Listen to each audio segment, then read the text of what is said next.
Today, Europe's evolving into a single free trade zone of over 400 million people.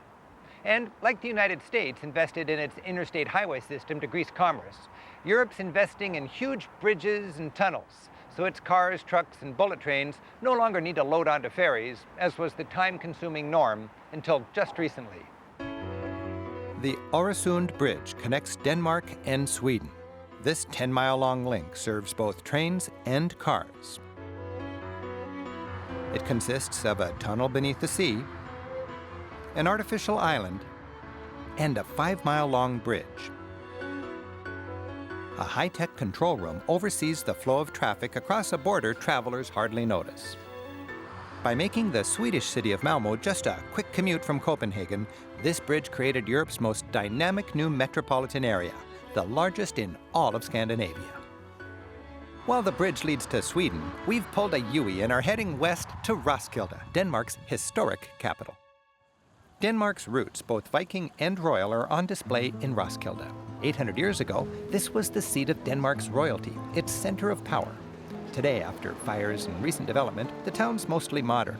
The place that introduced Christianity to Denmark back in 980 is most famous today for hosting Northern Europe's biggest rock festival each July.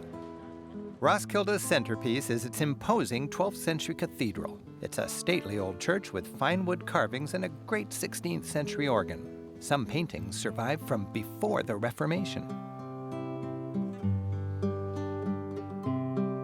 The cathedral is the resting place of 39 Danish kings and queens. Side chapels are filled with ornate royal tombs. After the Reformation gutted the church of its saints and Marys, more space around the high altar was freed up for more royal tombs. These date from the 16th century. The oldest tomb, from 1397, is Queen Margareta I. Through strong leadership and clever negotiating, she united the three Nordic kingdoms.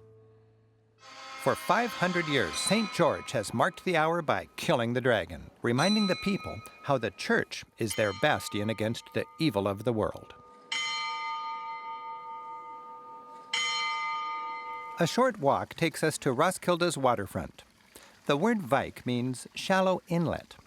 So Vikings are the people who lived along those inlets. Roskilde, strategically located along one such inlet, is home to Denmark's Viking Ship Museum. This museum is a hands-on center for people who want to experience Denmark's seafaring heritage. Traditional boat-building techniques are demonstrated.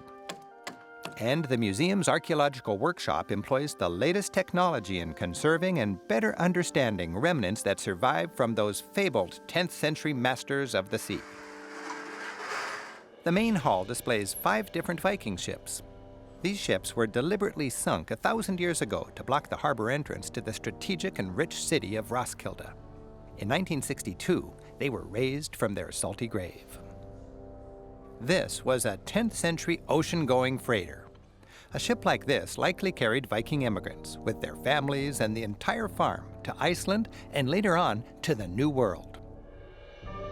Leif Erikson made it all the way to America 1,000 years ago in a little ship like this. Warships were skinnier and faster. This one was powered by 26 oarsmen. Fearsome boats like this terrorized much of Europe back when people dreaded those rampaging Norsemen. And like so many sites in Denmark, there's fun for the kids. This hands-on corner brings out the Viking in young Danes.